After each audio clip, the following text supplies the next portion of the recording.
さあ、始まりました。古民家 DIY の時間です。前回の動画で西側に向かって水路を通してきましたので、今回は大量に土壁が余っているその土壁を利用しながら東向きに水路を通していきます。それではやっていきます。西側が完了して、次に東側へ水路を通していくんですが、がっちりとね土壁があるので、まずこの土壁をねのけていきたいと思います。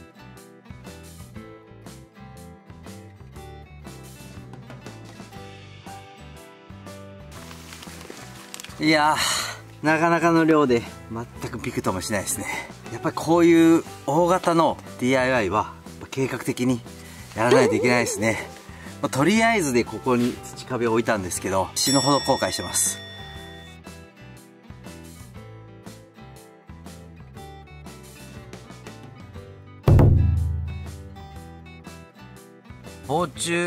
防風のね期待を込めてベンガラを塗っていきたいと思います。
しょ。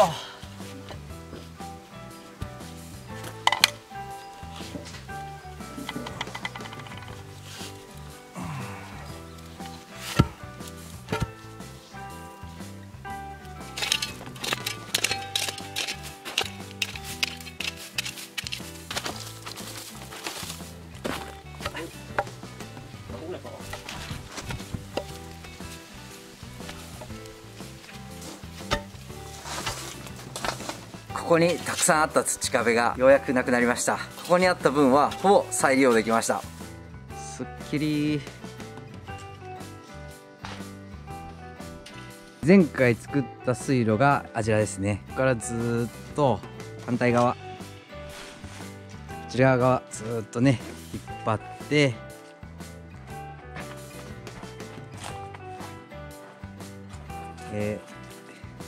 家の東端まで来ました。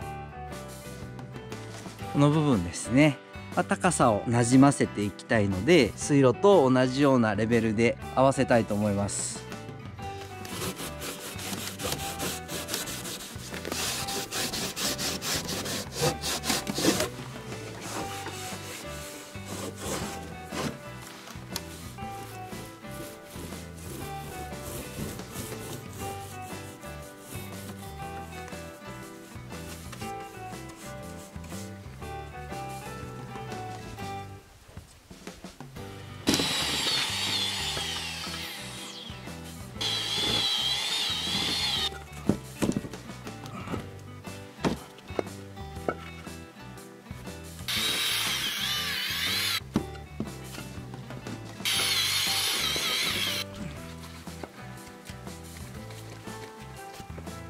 こちら土壁3、セメント1で、あと水ですね、で混ぜてみました。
今日はあいにくの雨ですね。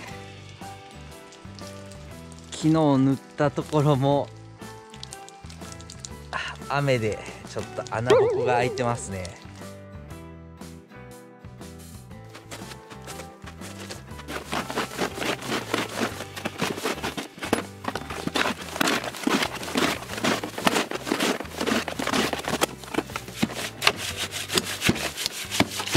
よし、こんな感じですかね。ちょっと柔らかいか。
最後までご視聴ありがとうございます。